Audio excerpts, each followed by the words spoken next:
Hello, bienvenue sur ma page YouTube études et carrière professionnelle. Ici, nous parlons de tout ce qui concerne vos études ainsi que de votre carrière professionnelle. Alors, vous êtes au bon lieu et au bon endroit. Alors, si vous êtes nouveau à regarder ma vidéo, n'hésitez pas à vous abonner et laisser un like, c'est un moyen pour soutenir la chaîne. Alors, nous avons une structure qui accompagne les étudiants vers la France, vers le Canada. Voilà, nous avons déjà accompagné pas mal d'étudiants dans la réalisation de leurs projets d'études ainsi que de leurs projets professionnels. Donc, vous êtes étudiant en Afrique, vous souhaitez aller poursuivre en France ou au Canada, vous êtes travailleur également qualifié. Alors, la structure KTP Cam Consulting, voilà, nous vous accompagnons jusqu'au visa. Nous mettons les moyens à votre place. Si vous ne pouvez pas fournir des garants financiers, si vous n'arrivez pas à trouver le logement, nous vous aidons tout cela. Alors aujourd'hui nous allons parler d'un sujet qui est vraiment important. Aujourd'hui on se pose la question, étant donné que nous sommes en Afrique, étant donné que nous sommes dans un monde qui évolue, est-ce que la formation, est-ce que l'école, ça sert à grande chose? Est-ce que les longues études, est-ce que ça sert à grande chose? Alors c'est cette question-là, nous allons essayer de répondre. Ok, mais avant de commencer à répondre à cette question, j'aimerais qu'on retourne un peu en arrière, disons aux années 1960 par exemple. Aux années 1960, le monde a connu une deuxième guerre mondiale et qui s'achève en 1945.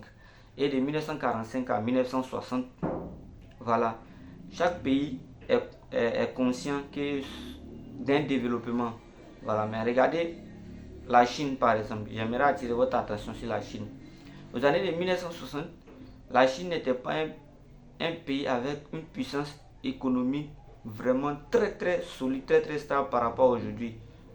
Donc, après la guerre, les Chinois se sont assis. Et quand les Chinois se sont assis, qu'est-ce qui s'est passé? Ils ont vu que le monde a commencé à évoluer. Donc, la technique qu'ils ont mis en place, c'était quoi? Ils ont pris des gens, des hommes, on les a envoyés aux États-Unis, on les a envoyés en France, on les a envoyés au Canada, on les a envoyés dans presque partout, dans les pays vraiment qui avaient une économie un peu très élevée par rapport à eux. Alors qu'il y a certains pays africains qui étaient là. Et quand on prend ces pays africains là, aux années de 1960, ces pays africains là et la Chine les devançait juste un peu, mais l'écart de différence n'était pas trop considérable. Alors les Chinois, qu'est-ce qu'ils ont fait? Ils ont envoyé des gens dans plusieurs pays pour aller se former.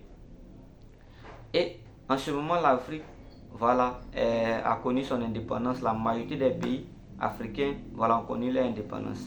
Donc pendant que les Africains étaient en train de fêter l'indépendance, pendant que les Africains étaient en train de célébrer les joies, les Chinois étaient dans les différents pays, en train d'apprendre.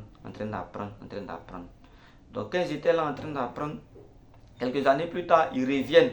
Ce qu'ils ont appris dans d'autres pays, ils reviennent mettre cela en pratique. Alors que l'Afrique est toujours en train de danser, toujours en train de fêter, l'indépendance. Et après avoir fini de fêter l'indépendance, place à la réalité qui va conduire le pays, les guerres par-ci, les guerres par-là. Alors que les Chinois, ce qu'ils ont appris, sont venus avec dans les pays, ils ont commencé à mettre en pratique. Et aujourd'hui, la Chine fait partie des top 5 des puissances économiques au monde. Mais est-ce qu'il y a un pays africain? Non.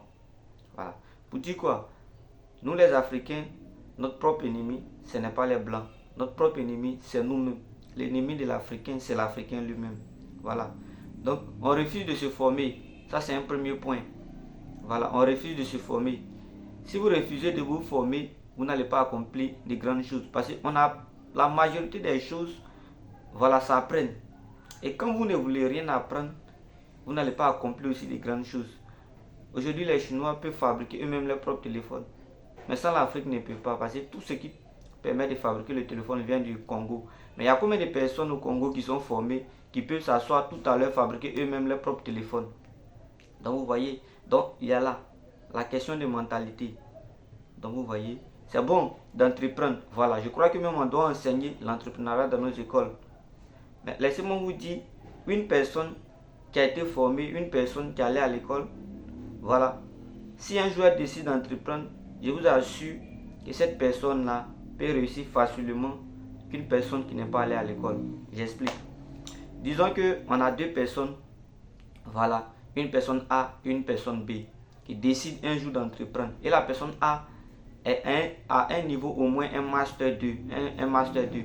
Et l'autre personne n'a pas de niveau, voilà, n'a pas eu la chance ou bien a refusé d'aller à l'école parce que pour elle c'est une perte de temps. De vous à moi, si on donne 1 million, voilà, aux deux pour investir dans un secteur, celui qui est allé à l'école, qu'est-ce qu'il va faire? Il va investir. Celui qui n'est pas allé à l'école aussi va investir.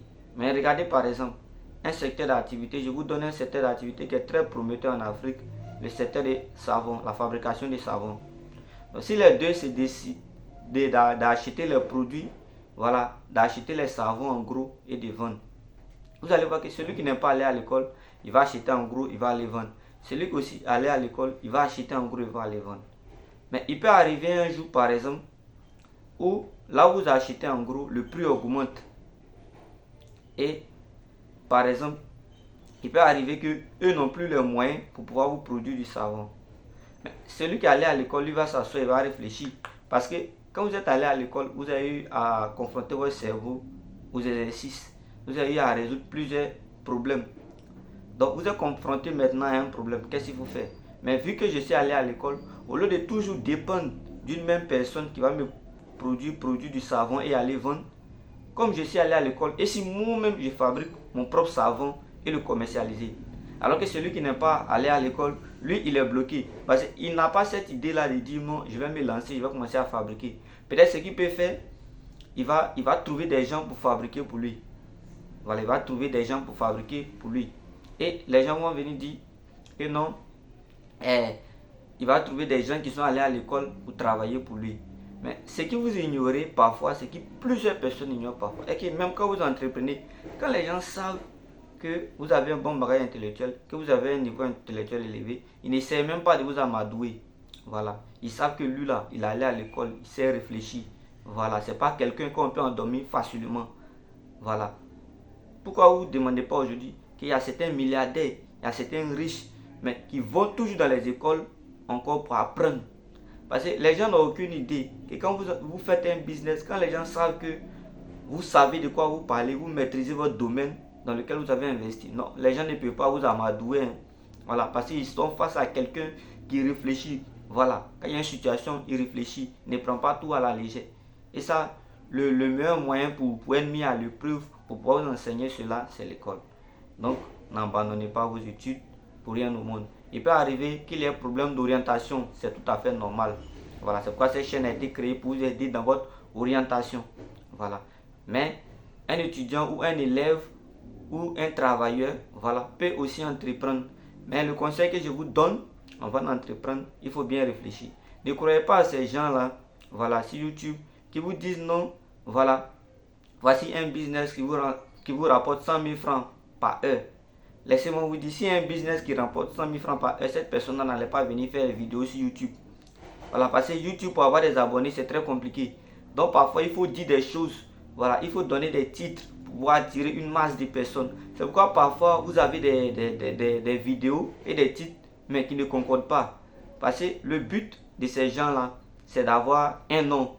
Voilà, c'est d'avoir une masse de vues, de visibilité. Voilà, d'abonnés. Parce que plus vous êtes abonnés, voilà, il y a sur YouTube, il y a ce qu'on appelle la monétisation. Voilà. Donc, plus vous êtes abonné, plus vous suivez les chaînes, alors il y a des revenus qui tombent. Donc, pour arriver à ces revenus-là, il faut dire des choses qui attirent des gens. C'est pourquoi on peut voir même parfois des gens disent non, investissez dans tel business, tel business. Voilà, et vous serez millionnaire. Laissez-moi vous dire, il n'y a pas de business où vous allez investir aujourd'hui et dans les 24 heures que si vous serez millionnaire. Voilà, ça n'existe pas. Voilà, si ça existait, eux-mêmes, ils n'allaient pas venir faire des vidéos. C'est comme quelqu'un qui dit, j'ai fait un médicament pour avoir l'argent, et puis lui-même, il est pauvre.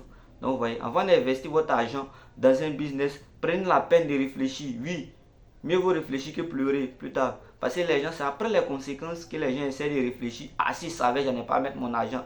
Les gens disent non, il faut prendre des risques, faut prendre des risques, faut prendre des risques. Je n'ai rien comme ça. Mais un business, voilà, ce n'est pas le fait de prendre les risques qui compte. Voilà, ce n'est pas le fait de prendre des risques qui compte. Voilà, vous êtes devant un business, par exemple, de l'immobilier. Il faut ça, il faut réfléchir. Sur le terrain où je vais investir, est-ce que c'est un bon terrain? Est-ce que en faisant un bâtiment R+4, est-ce que ça ne va pas s'écrouler?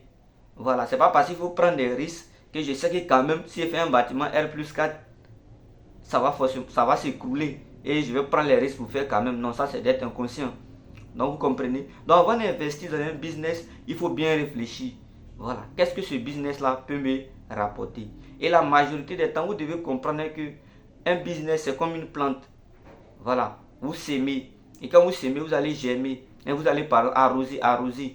Et quand vous allez arroser, c'est au fur et à mesure que vous allez constater les fruits. Vous ne plantez pas aujourd'hui et puis demain, voilà, vous récoltez en même temps. Non, ça n'existe pas. Même la nature nous enseigne. Quand vous semez du maïs, voilà, il faut attendre quelques temps avant d'avoir les produits.